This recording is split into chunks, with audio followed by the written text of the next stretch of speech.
ascoltami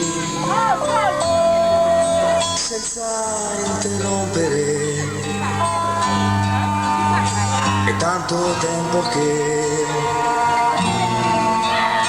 volevo dirtelo, vivere insieme a te è stato inutile,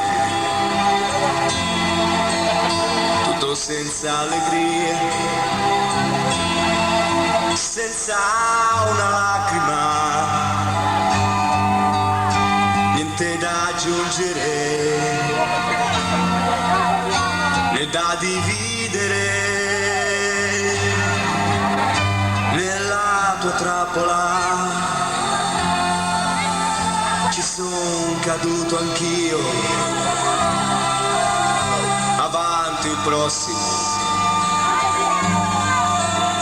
gli lascio il posto mio.